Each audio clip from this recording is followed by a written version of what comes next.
yɛbɛsan mu di ama wo asese fango boa san so kosoro biem meka say baby diesel ne petrol ne nam wo no abusua ano odin pa na ene yɛma yɛwɔ faase ne anuanom a wɔtwerɛ BC nsɔhwɛ no mantam no nyinaa no yɛkɔ hɔ na yɛhwɛ sɛ nneɛma ani kontabuo esifiri hɔ ba ne ensam hodoɔ pii yɛka ho awie yɛse nkonwa yɛbɛkan no krɔgye ɛde ama wɔ yɛduanom centers bebree so eta yɛkyi awie yɛde ensam no ɛbrɛ wɔ yɛska wɔ sɛ yɛyɛ live ɛwɔ Facebook na Facebook YouTube no nso ɛyɛ adwuma ɛyɛ cloud internet the fastest internet in the world awie abuzi bob ma bob biam sɛ yia yɛ kyerɛ sɛ baabi a wɔ bia no internet ɔmo yɛ ne kadua koraa na ɔmo de ma wa be herbal clinic tano so patrapa new site hɔ yare bia bedwane honhom fam ne honam fam na aduro no de haban herbal mixture waposo nyina hojo sisi yade ne ade a ne nyina no ɛyɛ haban herbal mixture na yɛ ka ho asɛm na ɛno akyi yɛ ka fo de ma sɛ case a ɛyɛ dwuma de fiada bia wia no mienu kosi no miensa na ba wa kwa mu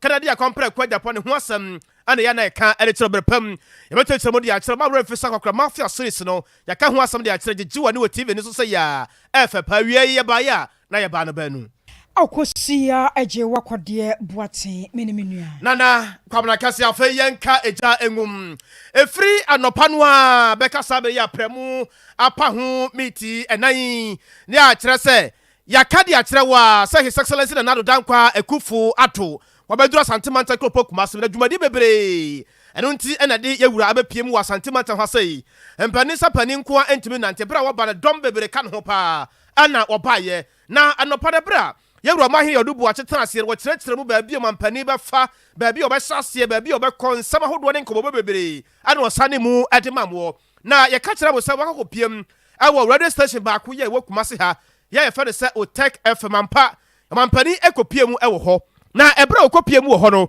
na wɔde yɛ nua bɛma captain koda edi nkɔmɔ no nsɛm bebre ana ɔde ma captain koda sɛ ɛnto wiase nyinaa na asɛm ɛne sɛ wɔka akyerɛ Ghana fo nyinaa sɛ aban a aban B, aban C, aban D, ɛde de keka ho nyinaa bakɔ no. Sɛ yakɔ IMF mprɛ bi bebre yɛ wɔ hɔ no mkra no. Ɔmo nkita hodie no ya na awia mom. Ɔmo nkita hodie no ɔmo di yɛ no ya na awia mom.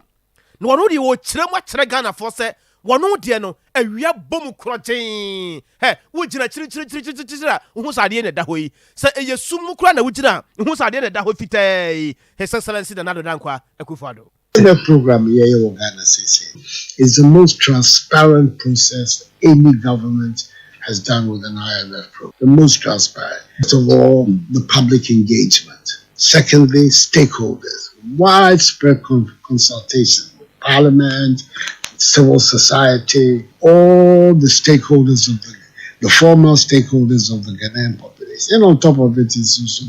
the public discussion. At the end of the day, democracy is about public opinion. You want to make sure the government is acting in response to public opinion. Not that because you've elected somebody, he can go on a trajectory all of his own. I'm not forecasting good. It's yeah, also they were not to form now and also so Chimiabua. Now the process I'm making 2015 IMF program. This has not been the case this time. Good. It has been a lot of public involvement, input into the program. And I'm hoping, sir, as a result, what will come out finally with the fund, though, is something that the people of Ghana can get behind and support so that we can go ahead. And His Excellency Nana Addo Dankwa Akufo-Addo. Afa baabi no mampanye san so kyerɛ mu. Sɛ galamsey kono de oguso ko pa ne nsansi fom. Na sɛdeɛ aban no guso toto nneɛma na wɔhwɛ sɛ nneɛma mu nyinaa betumi adam pefe na de ba kɔ hu yɛ no sɛ wɔman ne nsu wansu wa baabi ɔma Ghana akwakodru Ghana ɛbɔ fom na ɛsɛ san na kyi nyina no ɛfa kɛse no anu gyina galamsey ho sensɛm so yɛkɔ abetuo yɛbetumi asan so agye si hɔ biem sɛ na nkane na titie nam so nkyere wɔka de akyerɛ ne manfo nyinaa sɛ wɔn nyinaa nya botoyɛ mu san sɛ wagye si ne bo sɛ galamsey no obetu asie no ɛkwan bi aso obedi sunkunim Debi minchimi no yendi kugo so me ho so bibia sese me ye sepase maba besi akuna no sese Minhwe Omano year. And I'm saying no there. Yesterday, Konongo, now Minister for Sanitation and Water Resources. The car. And I'm saying one day. Konongo. And I'm saying now 1 year on. I'm an abandon said, and then the cost of producing water by Ghana Water Company has gone up from what was before 7,000 cedis per day. Wow. To 80,000 cedis a day. 7,000 to 80,000. Because of the pollution of the water bodies. See. Over there. And therefore, all the chemicals and all the processing that you have to do to be able to get decent water out of the process. I mean, it's a small little indication how costly this galamsey is to our national.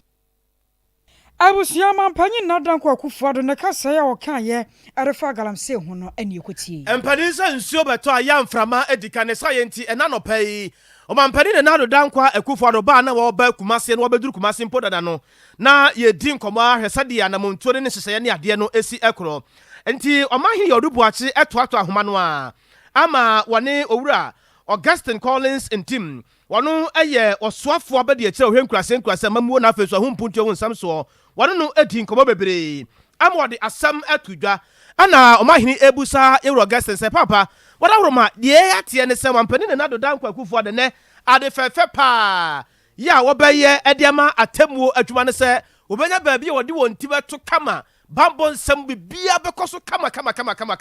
ede ma bo mo no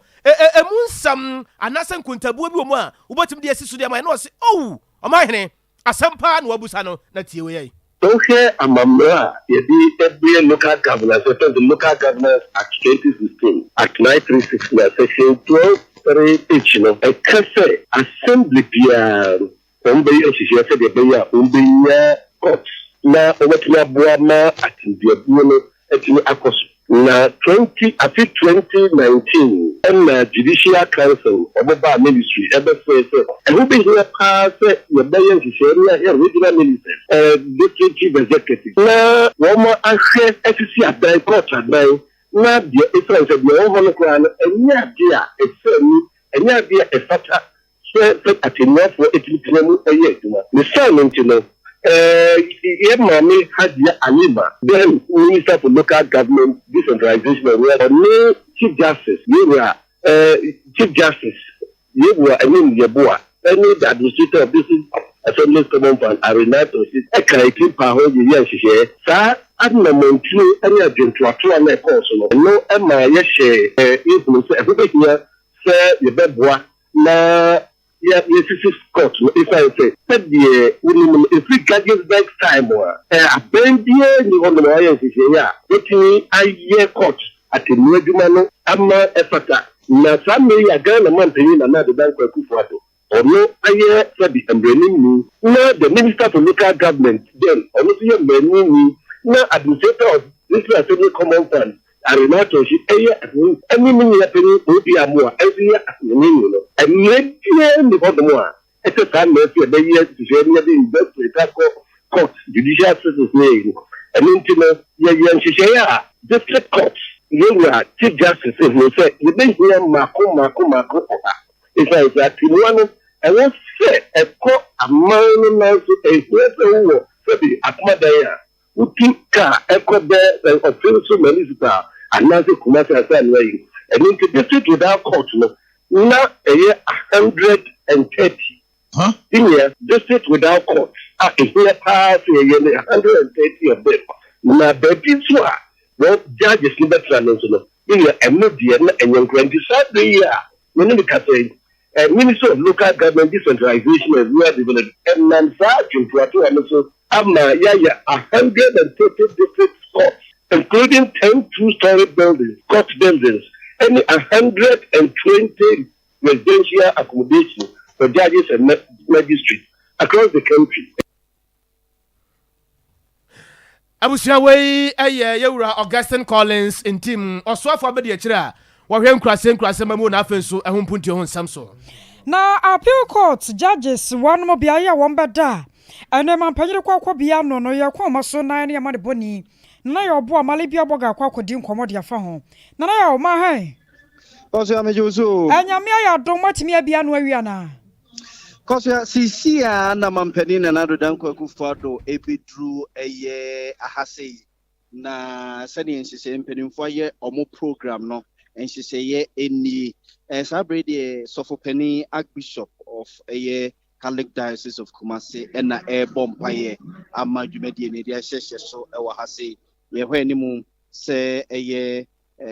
mpanimfo bi ti se eye osoafo ne hwenkrase ne apapa memo hu nsensem so no ho dankwa kubotwe ebe kasa saso so na Ashanti Regional Minister ebe ma eye welcome address e wa ha ye hwe ne mu se chairman Parliamentary Select Committee on Judiciary wono so ebe kasa kakra and a Chief Justice, His Lordship Justice Kwesieni Yebo Asosono, ono so ebe CBB di achire Ghana ma de hye na afi yewura otumfo say tutu otoso mienu so no e de nsem kakra atudwa efa eyes adwumadi wi ho na opiemu no a the first gentleman of the land, His Excellency Nana Danko Akufo-Addo so no akasa kakra e de achire oman na afi eye regional chief imam abompaye ame de dwumadi na ba wi na afi mampani ene otumfo ne mpanimfo a wahase no anante akwako biebie dan na wo mo asi no wahase no ahwe ne nyinaa mu na akoso ya se mitwamfo ni wahase de akyera mansan a adan egu hase no se me kan ne ba kom yenu miensa enan a ekeka kobe aduonum yenu anase aduonum between 22 to 25 accommodation flat ena omo aye ye wo swimming pool wahase and your tennis court ewa and no more clubhouse se koba se eye atemuafo no se omo behia se omo tutu omo kakra e ho no be kwa akotena na fi omo akwa akojojo omo and omo sa so guest house ewo inside se koba se e bia se nye Chief Justice kra na be se bia wo be Kumasi aba be adwuma ana se bia eye Supreme Court judge fo ne bi se bia wo be Kumasi aba be adwuma na ensem fata so bekwa koda hotel ahaya na omo guest house e wa hase a fefefe bibia wom a obekọ no akọjụjụ no ho enti enche bia na mampani na nado Danko Akufo-Addo betena se na otumfo so e ba betena se a osofopani abompa ya adwumadi no e hyase e wa hase enti koso ya eguso a e boaboa ne aka no nsema mpanimfo yi abebo so no ye de ebebremo nana yansha na bambo nsam no yenim se afa no judges won sansam de enya den ya bambo be koso nanso no when one ma ye ne say wo bia na betumi aba wa aba be hwa bi ana wonkita bibia wontumi nkonkonko hwe de ekoso koso ya nyame anim ne enya obia na betumi aba ha bi na me kura me se me ye nsem trini ya ma ye adwuma wo Kumasi Africa na hazi ya che no ye ho fa ya ansa na ye me akwa ya me ewura inside ano na enya asem keso akra ningina edi adanse se security tight emfa ho se ne ene ye bia no a ye bie pronato ho no mo a ye din se bia nke ye bia pronato ho no mo sa de nko bia betime re inside no security ye gira kwana no ebebusa se wo ye hwan wo firi he wo bepede wa ha ena ade na wo ba be no hwan ne suma wo se bra ne be ye no enya asem ketwa uye no so to nchane a ede asojafo aposifo fire service for prisons for say a security there cause ya enough from e wa hase ya ene kwasi bro ni susu beka ne so almost as you fully armed there from 3 ekosi from enya asem ketwa e wo eye dwumadie yase a ye beka ne say so far so good is say a o ma ye ne se ne ene masiti wa hase ne delay kakra nhihie mo ne ko senke start be 11:30 so 12 ya ebo ye ya na mampeni na nado Danko Akufo-Addo ene otumfo beduru ya dwumadie no hyase e wa hase yo nana yeda se why twenioma ne bibra ya nyame yadme no mra ya bo ewo ye no nsia kase bom abusua wai ayama ne boni nana ya bo ama lebia boga afei yenko enwumasua mu an yedi kan aka e de ya kire mo se enne na ejebo yemma yenua nketoa ye wo fa ase nom omufri omakwantuo no ase akwantuo no ye BEC akwantuo ene no senya meje wadom na wotimu firi mu sankunimdifo a na wakọ entoa so suku na afi uwie a na wahunu ne wankasa wo ba ye wabrabo na West Africa Examination Council 20 no waye omode nkontabuo aba monten makrata tenten ya wode aba bonten no Sompa kase yenso yensa ka bi omunkontabuo no sei na esi etie omo kire se wo fa private schools and afa so aban ne de no a ye ma ne ye wo fa se ye nipa omo tintim wondin se enne won betena se atro so hwani bi no eye 552,276 552,276 na numu no schools ahodo ya omo firi mu nyina no eye 18,501 ma mu nyina me say sisu biom enkoda ye ne bibia kama ekoso se ne no mo tena se atro so hwe no eye 552,276 na omo free schools ahodo ye wo man mu nyina no schools nso ka bo mu a na eye 18,501 eno ne kuntabuo ya waye ediama yen na omo kire se we no private schools and afa so aban ne de no ka ne nyina ne nkoda ne nyina bom no centers ya eye bia ya ye ka ne se center we na me wo center we na me no eno nso ye 2023 mamu ne nyina na omo kuntabuo na to aso akire mu se sade di ka de ma wo no emu 276,988 eye mema 276,988 eye mema and 275,288 enso eye ma ya kire se wo de kɔ ɔham chichemu a na kire se eyade se ekoda nim yie kakra pa e de ma wo mu na ɔmo kire se afide ne de enipa ya ekɔ na se ewo fam kakra se wo de toto afra se ne ho a ne sa ye nti no ye pesa ye din kɔmɔ kakra fi se ya to ya ma ne bɔfo na petenti awie ya sase ye ne de ma kwamra jesi na edin kɔmɔ wono ewo kuma se kwamra nyame asomdwe nka wo enka won so minia name no wapom te sɛn nyame adwompa na nso name bibia bɔkɔ wonkuntabuom no nkɔda ne benyam ana bi ama iba jose wada roma wo ba pro no nkɔda ne benyam ana se bi kura amakura bi nso be firi mu ana sesɛn sɛ na ama ne bɔ no sitie na edidi ese me ti se di anyam de anti se di anyam boye nkomoye nkomo ne se me ma tiefo nyina ne ahwefo nyina akye ba Sompa radio so ni Sompa TV so ene nyame ama ho kwan ehine me de to so dunson ajebo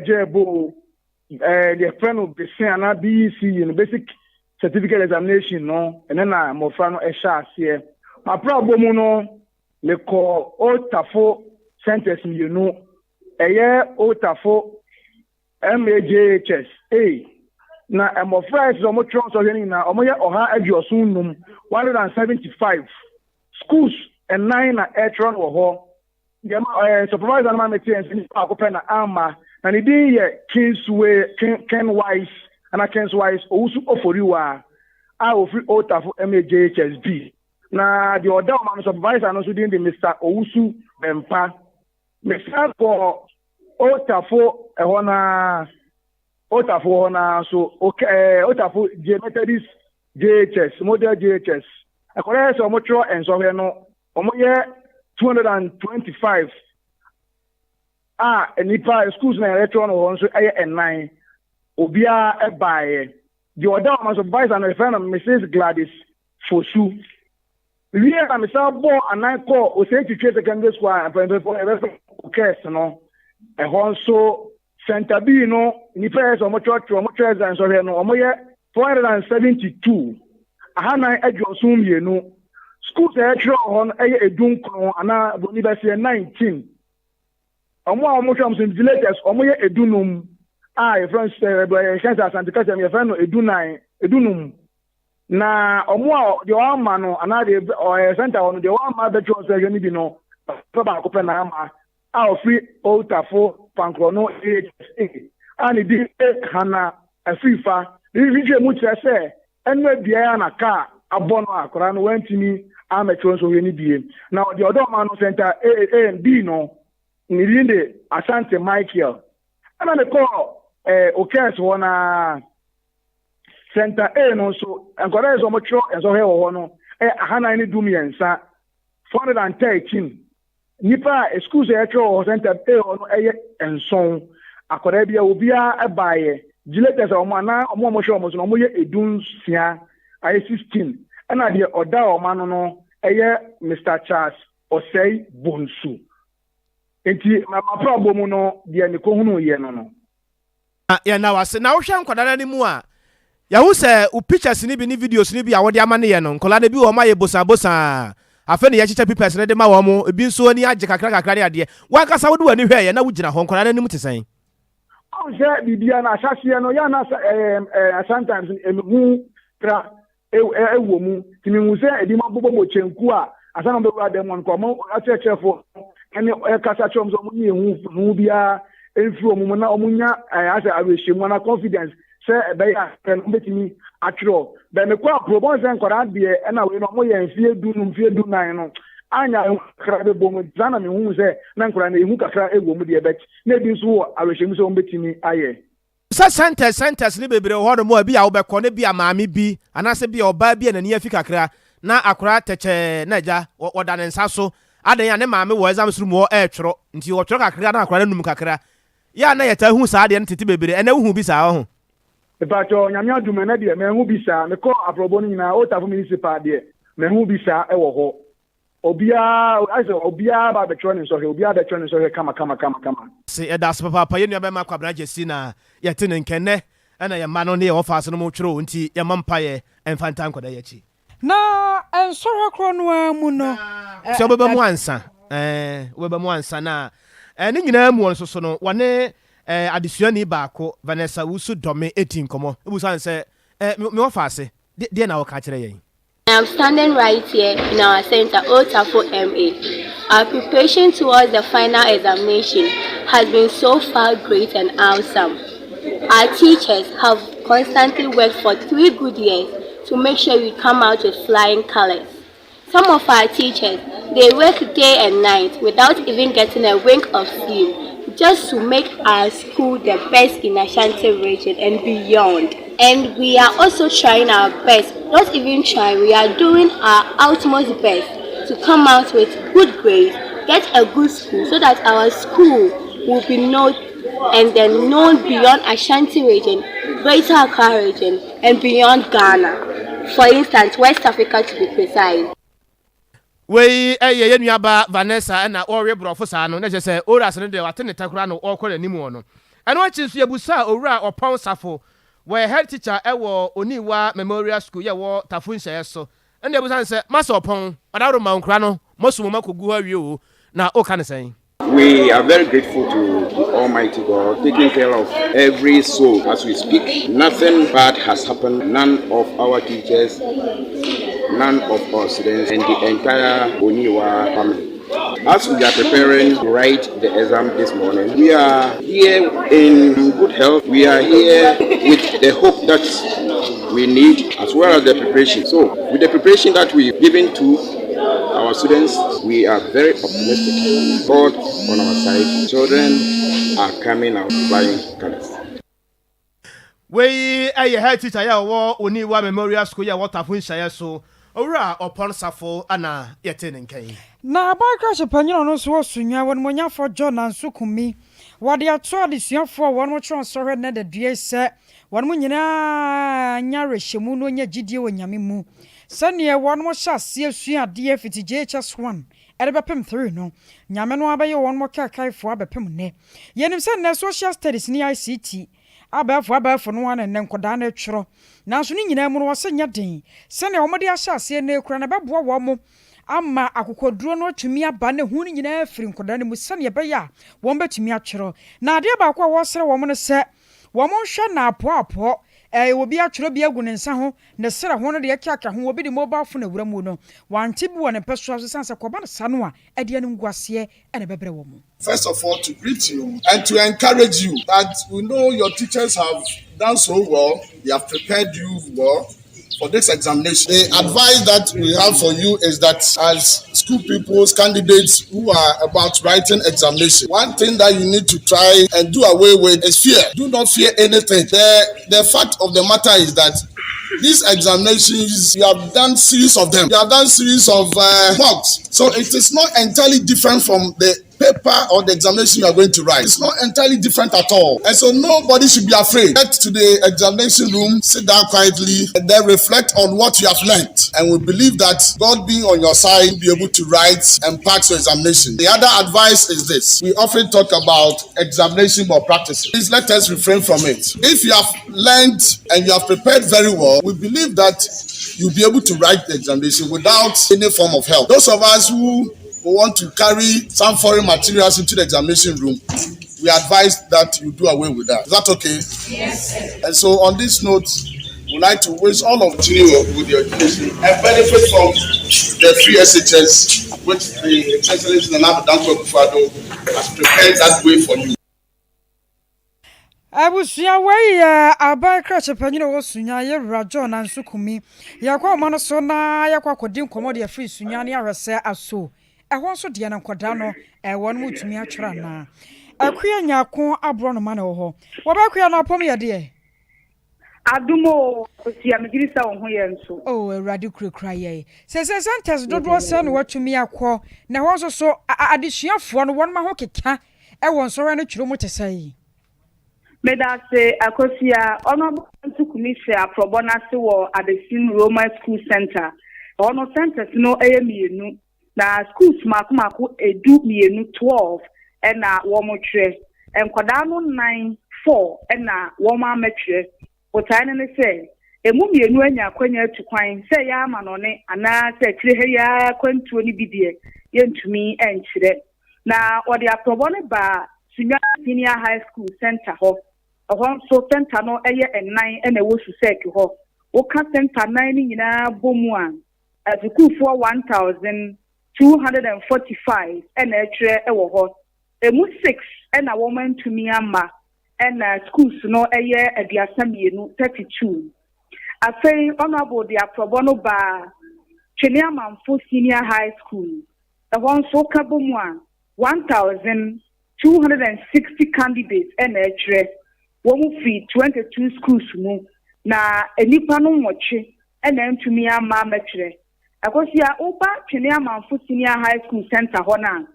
enkwada na baako afa fura na football so pin ya owa hoden e de twa ne nsohwe afei baako so oba atan a oma me banofo na akwada ne baako so person with disability a okura ne crutches na so ansi ne kwan awode abetre ensoshe no enedei o me kan bunu mantem ni nyina ebomu a 22,208 candidates na wo mo tire e wo bunu mantem mu ebra smagia na nu bo pa no ndu ho no na wo mo di social studies de di kan kra abawiye ye ne nkra ni di nkomo no wo mo sen mfiti asia ne de na ehun kakra wo mu eti se we ni soza extra school mu a wo mo tire bi na na hu kai dia chetrefo ni tire wo mu ene de wo ma sua ebaaye no na ehu ni nyina afi wo mu o hese de wo mu pie na esiri ana edi adanse ese ofa edi kan social studies ne de akoyie de ama wo mu pa o mu hwe se ni aka di atie nyina nso ebeye saa center sa ye ko apro ni nyina no ya nhada nhumu wo mo akyerɛkyerɛfoɔ no sɛ wo batabata gate ho tare school wo ne ho epe kwan awura mu akyerɛ na mmom bible mu nsɛm na na ayire a center wobɛkɔ bia no hu sɛ abanbɔfoɔ no wo mo ne namu saa enti ɛnɛfo adi kan no abawieye second paper no ɛhyɛ ase a ɛde kɔ anwummerɛ no nsia ka fie bɔ mu no yɛbɛti wɔ akyerɛ bia nso yɛde bɛma Sompa tiefoɔ mo ani adwuma abusia akwa nyako abronoman yete ne kan we yesunya koponi mu ne ekoso fa ye mofra no so hwa won mo twere ho no na waboye mu United Nation Human Settlement Program ejumade bia ekoso na ekoso ewo Pretoria South Africa mamu na jumade no ase no yewura asenso boache ekopie mu ase Ghana ha se won ne yensoafo a wo hwe adansie na afenso nyuma ho nsam so okopie mu jumade no ase na jumade no ase no wode nsam bebere atu dwa kire se aban ya mampere his excellency na nado danko Akufo-Addo di anim no papa no edi akukuduro sunsum bia bagana ha se ya ne nyina ene se ebia obekon kramanta obekon miaya hodo obie no obo hu se na obi agbapata apata nso ohyemu no asa buro pata na esu do na dwope enipa be se du ene da saa dan no mu na wode pese hu se nipa du na da ho a wode yakɔhwe mpabo egu kwana no ebi mpabo size ebi ye size 10 size 12 size 40 ne size 100 nyinaa wom ɛna yɛ ade a ɛda saa dan no mu ɛha dwe papapapapapapa ne science aban no de nhyehyɛeɛ bi aba a wobɛhwɛ na wateretere nneɛma sɛdeɛ ɛbɛyɛ a ɛnhyɛe mapa so bɛtumi akɔ so na kɔbasa bi a woduru baabi kura wɔ ɔman mu a na ɔmo sɛ ampa adan a yɛsisie no sabi adwen ne nyansa ne hunu nkane ɛwɔ saa baabi a nipa no wɔ no tumi sɛ ampa yɛahyehyɛ biribiara kama ɛwura asɛnso bɔ akyɛ asɛm ni. Ghana wishes to commend the government of South Africa and the UN Habitat for staging this very important international meeting aimed at taking coordination, collaboration, commitments, and partnership to the next level. As we are all aware, the main reason for slum upgrading is that people have a fundamental right to live, basic dignity, and in decent conditions. Indeed, the role cities play as drivers for sustainable development can be a catalyst if we capture and disseminate systemic solutions. These can be better harnessed when there is collaboration between politics, research, business, and civil society in cities. Again, there is the urgent need for a coherent and integrated national urban and housing policies,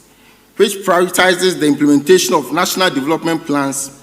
policies, and results-oriented programs and projects for slums. The importance of this global action plan framework on informal settlements and slums, therefore, cannot be overemphasized, as it will consolidate and amplify our collective resolve to achieve the implementation of the Sustainable Development Goals and the New Urban Agenda. In developing this action plan, there is the need for member states to also put into context challenges that their countries present in the implementation of the action plan. Thankfully, Ghana actively participated in the implementation of both Phase 1 and Phase 2 of the participatory slum upgrading program. The lessons learned and data collected have aided Ghana to develop a draft slum upgrading and prevention strategy. However, it has become eminent to update the data following the New Urban Agenda, as well as Ghana's recently published 2021 Population and Housing Census. Abusia ene ye twagu ye eye oman so afo a wo hwe enwuma na afa so adansi ho nsam so yewura asenso bo ache asase wo bia so wo so na ni wa na hyenkafo de wo mo de na ya abro so meka se fa ngobuo san so kosoro biem sankane na diesel na 14 series anase 15 series asese mu apagya akwakogina 16 series leta ba ko bia ebiem petrol no so akwakogina 13 series 10 pesos eno so leta ba ko bia nkane no ne 11 series ni ade no sese 13 series ena akwakogina we no nyina no ye cedi no ya na ho ode kwa na ekofom na dollar so pagya na pagya no eno titiro na ama na ba no saa na Centum Institute of Energy Security wo mo de betu dwa kira se ba bia cedi na ho ode no akwakodu na dafam wona na de wo man no yenyina yie kura se ebetumi akase fa ngobo entumi nkosoro biem edi na kyese na yehu yi a na ba bia nneoma keke kono saa na bekoro na we no kura mpo no ya hwe yi a ahwe no se yankeke ankonkoduru bro nyabremu no na fa ngobo na pagya ni mu a asene sade yehu no we asamiti ye bomoden sa ye benya wo panyi bia eba no wo man no ankasa ya fa ngo ho sensem a wabere mu na ya na di nkomode afa no ya bisan sa so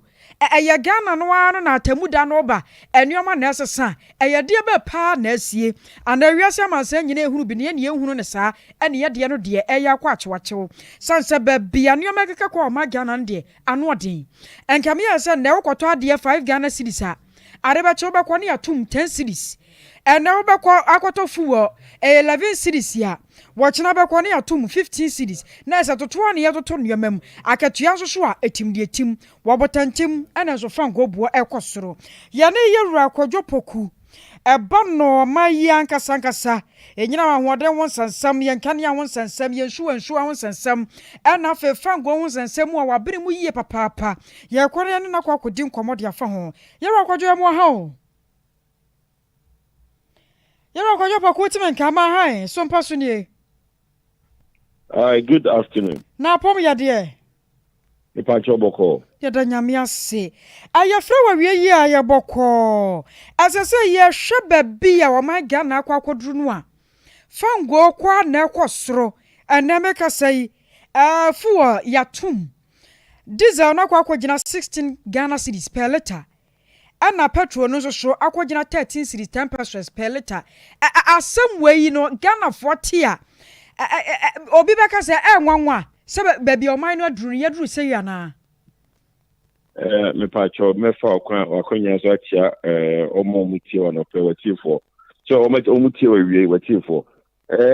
em se diama petrol bo no akudu baby aduru no nyoma bi a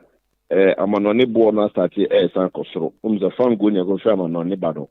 no em se oma ye from OPEC countries oma produce fango bo any omo etna se adwene fango no omate production international market ne so ntiama ewiase amanone fango bo no kosoro ansana ye haso no $60 million no so hoden no so eka ho na ma window yi petrol bo no kosoro nti how na de bebre adrawa for any minimum no a yento yakatuem nti em se no na obia bobo ho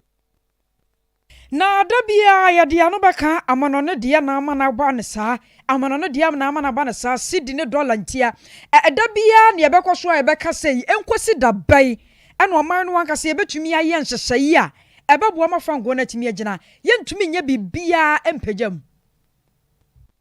ozi nya bibia empejadie mu sadie fango bo no sibi kwa na ekono yentumi nya bibia ma Ghana ye sidi no ahoɔden ne ntimi masoro na fango no a pagya na pagya no entumi nya bibia betumi aboa ma hyenkafo ho atɔ wonom mpacha no de unya aban so afo anasa omomo aban mu a no obusa wo mo ye no de yetumi enim dia yenim de nyoma aban betumi aye but yeni aban mu enti no ya na nyodu o ha wo kan asa obi kan some commentary na wo ma nyoma bebre aban betumi aye but tie bia yegina nkan ni mu ya bia tete nkan ni de se okoto fango ewo dollar na de aba be sane sidi mu a tem dia na wo sidi ni be ye week no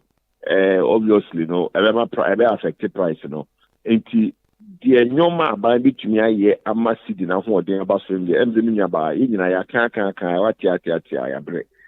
pempenso aye wo yimi de yinim de aba be ya fa ho de but how abeto ho no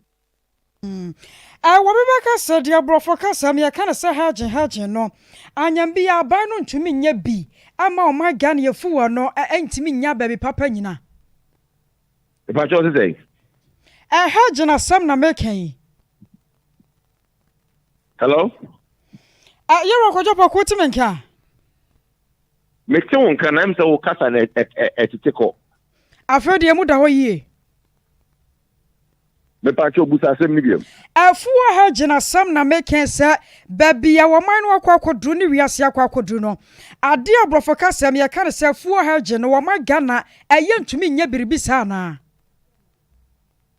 minya ba o kasa no etitiko we dey sorry ebusia ya bomoden asa ye besan so nya yero kojopoku na ye na di nkomode afa babia wo man no ankasa ye fango ho sansam akwakodru ene eho anamotuo kwabna to asoma ye nya no a bedasema yenko ye nimumra awia ye kanfo de ma wo sa Behaba Clinic wota no so patrapa new site ho yare bia badwane honhom fa no honam fam de kire wo so bia wa brabo no mu bia no ya Behaba Clinic akoda kora wo be kire ba bia Dr. Abewo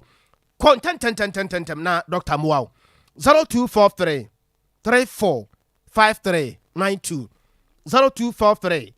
34 5392 Cloud Internet top high haya woni ye nuanom Love FM na din hwe animu ade ane wo hawo sa internet na wo pesa wo de ye den henefa na pesa wo de ko adwumam henefa ba bia wo be ye na kama ede amount de hia na sa wo be frɛ wo mo top high haya woni ye nuanom Love FM ane din hwe animu 0244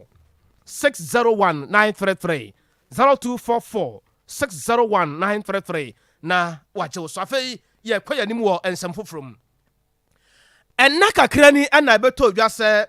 Dr. Patricia Asiedua aka Nana Agrada ware azie ena aprosifo ebo na bombo yire ne dankran ekogina mra nimu kire se